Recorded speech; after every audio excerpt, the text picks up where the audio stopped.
เพียงปลาแดกเด้อนี่เด้อถ่ายอยู่ทุ่งนาเนาะยามข้าวเขียวโอ้บรรยากาศวิวตอนเช้านี่งามดีนะแล้วก็ผู้ถ่ายเนาะก็ถ่ายเป็นมืออาชีพอีหลีนี่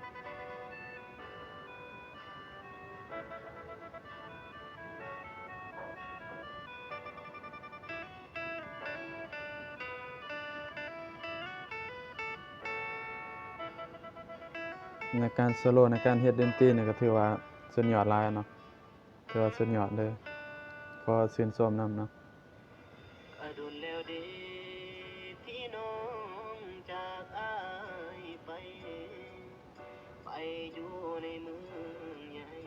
จากไปเพื่อการศึกษาจากอ้ายมาตั้ง4-5 ปี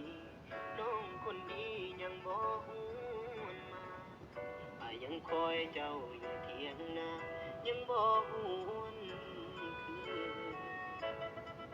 น้องคงลืมคำสัญญาอยู่เทียงนาหน่อยแต่มื้อนี้จะไปกับเขาจอยลืมหาเขา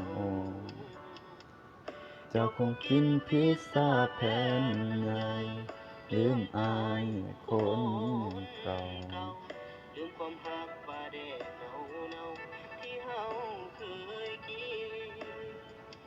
อยู่เทียงนา เจ้าคงลืมคำสัญญาจะเอาเขาเข้ามาแบ่งกันยี่หาเขาไปมีมาแล้วเจ้าบ่มีใจให้กันที่ความฝันสองเฮาสลายเจ้าลืมแล้วบ่ปลาแดกตอนหายที่น้องเคยกินสองเฮาเคยสิแล้วบอกอายว่าแซ่บหลาย เจ้าลืมแล้วบ่ปาเดตอนกาอยู่เทียงนาห้างที่เคยกินกับอายแต่ตอนนี้เจ้าไปอยู่ในเมืองใหญ่เจ้าคงลืมอายปาเดตอนกามาฟังตอนโซโล่เลย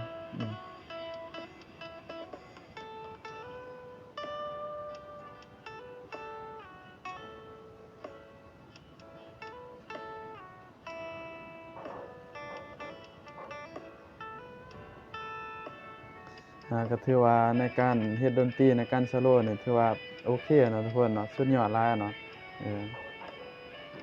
แล้วก็เพลงตัวนี้นี่แม่นเป็นเพลงที่ว่าข้าพเจ้าตอนปล่อยออกมาใหม่ข้าพเจ้าฟังเรื่อยๆนะม่วนเนาะชื่นชมในผลงานของคนบ้านเฮาเองเนาะ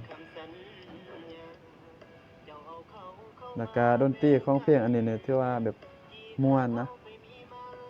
มากหลายแล้วก็ข้อยสงสัยว่าคนที่ว่าแต่งเพลงอันนี้นะน่าจะแม่นว่าอกหักกับผู้สาวคนใดคนหนึ่งเนาะแต่ว่าก่อนหน้านั้นเนี่ยบางเทื่อเพิ่นอาจจะเคยพาผู้สาวที่ว่าเคยคบกันเนี่ยไปกินข้าวหรือว่ากินมะขามบ่อยู่เถียงนาน้อยเนาะหรือว่า